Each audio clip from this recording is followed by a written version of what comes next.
नमस्कार मित्रांनो, मी आकाश परब. स्वागत आहे तुमचं एका नवीन व्हिडिओमध्ये. आज नवीन टॉपिक चालू करणार आहोत आपण. Topic number 6. तर आजपासून आपण सरासरी हा टॉपिक बघणार आहोत. तर सरासरीमधला पहिला पार्ट, त्यातला पहिला प्रश्न. ABC यांचे वय 16, 18 आणि 23 आहे. तर त्यांची सरासरी वय सांगा. तर आपल्याला इथं सरासरी काढायची. तर या सर्वांची पहिल्यांदा बेरीज करून घ्यावं लागेल. 16 प्लस 18 प्लस 23 छेद. आता किती म्हणजे किती व्यक्ती आहेत तिथं? 1 2 3. त्यामुळं छेदामध्ये 3, कारण की तिघांचे वय आहे तिथं. 1 2 3 तिघांचे वय आहेत, त्यामुळं आपण छेदात 3 घेतलं. इथं जर चौघांचे वय दिलेले असतात तर 4 घेतला असता आपण इथं. चला तर मग प्लस करून घेऊयात आपण. 16, 18 आणि 23. 6 1 7 6 2 12 14 15 16 17 17 7. चला 1 2 3 4 5 57. मग 57 वरच्या सर्वांची बेरीज झाली आणि 3 3 एकम 3 3 एकम 3 4 5 उरले 2 3 9 27. मग आता हे सगळ्यांची सरासरी वय किती आले? तर 19 वर्ष ही सरासरी आलेली आपली पहिल्या प्रश्नाची. चला तर मग दुसरा प्रश्न बघूयात आपण. दुसरा प्रश्न असा आहे की 3 13 17 25 आणि 33 या संख्यांची सरासरी सांगा म्हणलं. सेम वरची प्रोसेस करून घ्यायची खाली आणि उत्तर सॉल्व करायचे. 3 प्लस 13 प्लस 17 प्लस 25 प्लस 33. आता किती व्यक्ती आहेत? 1 2 3 4 5. त्यामुळं छेदात 5 घ्यायचं. आता यांची सर्वांची बेरीज करून घेऊयात आपण.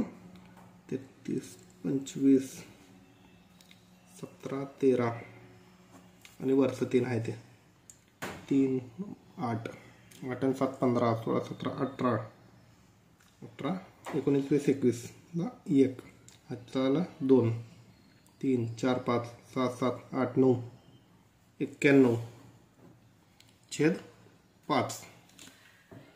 तर मग 5 ने भाग घालायचा येतात. 5 एकम 5 5 एकम 5 उरले 4 85 40 उरला 1 पॉईंट घेतला 0 झाला. 5 2 10 18.2 ही सरासरी आलेली आहे. चला तर मग तिसरा प्रश्न बघूयात. आता तिसरा प्रश्न असा आहे की पहिल्या 5 लगातार अभाज्य, हे इथं लक्षात ठेवा तुम्ही, लगातार अभाज्य संख्यांची सरासरी विचारली आहे आपल्याला. पहिल्या 5. मग आता पहिल्या 5 अभाज्य संख्या कोणत्या आहेत ते पण तुम्ही मला कमेंटमध्ये सांगा. आणि या सर्व अभाज्य संख्यांची सरासरी काढून त्याचं उत्तर पण मला तुम्ही कमेंटमध्ये द्यायचं आहे.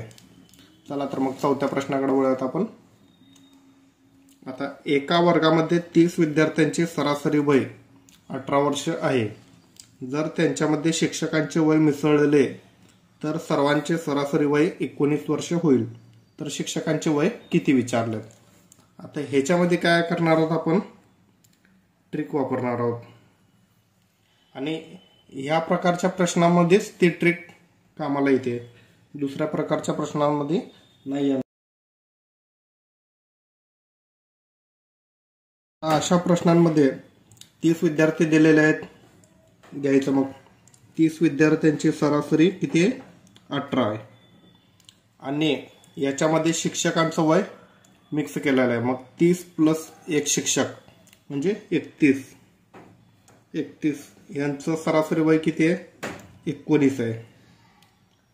मग चला तर मग सॉल्व करून घेऊयात. पहिल्यांदा काय करायचं? जुनी सरासरी घ्यायचं, म्हणजे ही जुनी सरासरी घेतली तर 18.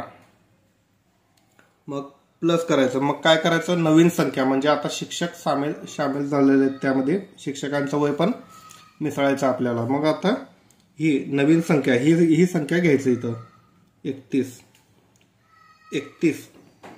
आता छेदामध्ये काय करायचं, आता ह्याच्यामध्ये ह्याच्या दोघांमधला डिफरन्स किती आहे, 30 आणि 31, ह्याच्यामधला डिफरन्स किती आहे, 1, ते 31च्या खाली लिहायचं म्हणजे छेदात. आता गुणाकारमध्ये हे दोन्ही जे आहेत ते सरासरी आहेत आपले 18 आणि 19, मी ह्यांच्यातला फरक इथं लिहायचं. झालं. मग आता सॉल्व करून घेऊयात. 1 ला 1 गेलं, 18 प्लस 31, 8 आणि 1 9, 3 आणि 1 4, 49 हे आपलं उत्तर आलेलं आहे. तर मग 5वा प्रश्न बघूयात. एका वर्गातील 50 विद्यार्थ्यांचे सरासरी वय 60 वर्ष आहे. 5 विद्यार्थी आणखी त्यात मिसळल्यानंतर सर्वांची सरासरी वय 62 वर्ष होते. तर नवीन विद्यार्थ्यांचे सरासरी वय किती? म्हणजे नवीन विद्यार्थ्यांचे सरासरी वय काढायचं आपल्याला. सरासरी वय किती? मग आता ह्याचं उत्तर तुम्ही 4थ्या प्रश्न जसा आपण सोडून दिलेला आहे त्या मेथडने नुसार काढायचं आणि उत्तर मला कमेंटमध्ये सांगायचं. तर मग आता आपण 6वा प्रश्न घेणार आहोत. एका समूहातील 50 व्यक्तींची सरासरी वय 60 वर्ष आहे. त्यातील 5 व्यक्ती समूह सोडून गेल्यावर सरासरी वय 62 वर्ष होईल. म्हणजे 5 व्यक्ती समूह सोडून गेलेत तरी वय वाढलेलं आहे 62, म्हणजे सरासरी वाढलेली आहे.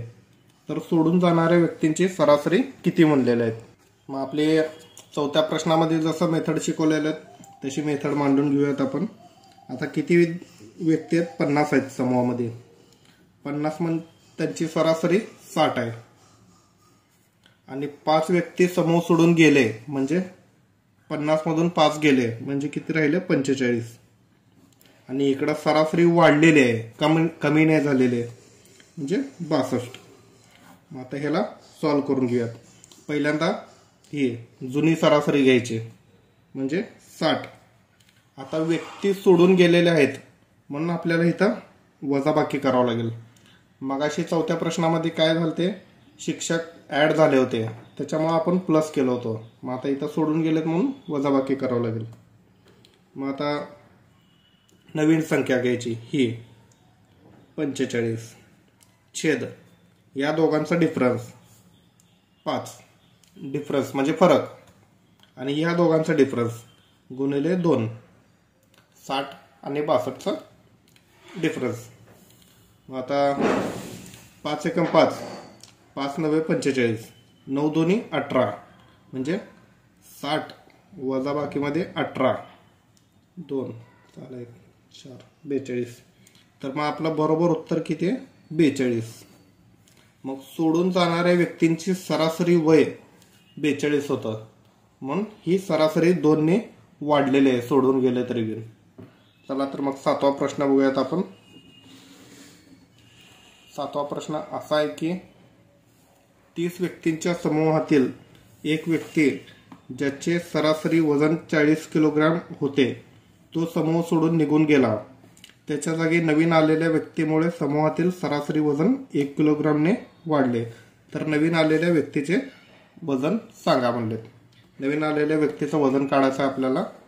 अशा प्रश्नांमध्ये आपली वरची ट्रिक कामाला येते, पण आपण बेसिक मेथड पण बघू, मग नंतर मी ट्रिक सांगतो. मग आता ह्याच्यामध्ये बेसिक मेथड काय आहे, तर बेसिक मेथड आपल्याला 30x म्हणजे 30 व्यक्ती आहेत टोटल. मग त्यातला एक 40 किलोग्रामचा माणूस व्यक्ती जो होता तो सोडून गेलेला आहे. मग आता प्लस नवीन व्यक्तीला आपण काय मानायचं, तर y किलोग्राम त्याचं वजन जे काय असेल ते. मग आता टोटल किती झालं, 30 जे व्यक्ती होते ते आहे तसेच राहिले. एक जण सोडून गेला आणि एक जण आला. मग 30 व्यक्ती तेवढेच 30च राहिले. आणि x म्हणजे त्यांचं सरासरी जे काय असेल ते. मग सरासरीमध्ये 1 ने वाढलेला आहे सरासरी, त्यामुळं +1 केला आपण इथं. मग आता करून घेऊया तिथं सॉल्व. 30x वजा 40 kilogram plus y kilogram is equal to 30x हे 30 इकडं गुणाकार होणार, 30 ह्यात पण आणि ह्यात पण, प्लस 30 एकम 30 म्हणजे 30 एकम 30. मग आता 30x गेलं, इथलं पण 30x गेलं. आता राहिलं किती, वजा 40 kilogram plus y kilogram is equal to 30. आता हे 40 तिकडं जाऊन काय होणार, प्लस होणार. मग y किलोग्रॅम म्हणजे y जो कोणी व्यक्ती नवीन आलेला आहे त्याचं वजन 70 किलोग्रॅम होईल. ही आपली बेसिक मेथड. आता तुम्हाला ट्रिकनुसार पण सांगतो मी. ही आपली ट्रिक सेम मगाशी मांडले तसंच. 30 व्यक्ती होते, त्यातला एक 40 किलोग्रामचा व्यक्ती गेला सोडून, परत नवीन आला, परत 30च व्यक्ती झाले, फक्त वजन सरासरी 1ने वाढलेले आहे. चला तर मग घेऊयात. जुनी सरासरी पहिल्यांदा 40. मग आता ह्याच्यामध्ये सोडून पण गेलेलं नाही कोण आणि नवीन पण आलेलं नाही, त्यामुळे आपण प्लसच करायचं. इथं सोडून गेलेला असेल तरच मायनस करायचं. नवीन संख्या 30 छेद या दोघांचा डिफरन्स काहीच नाही म्हणजे 1. या दोघांचा डिफरन्स 1. हे एक गेलं. 40 प्लस 30 70 किलोग्राम हे आपलं ट्रिकनुसार आलेलं आहे.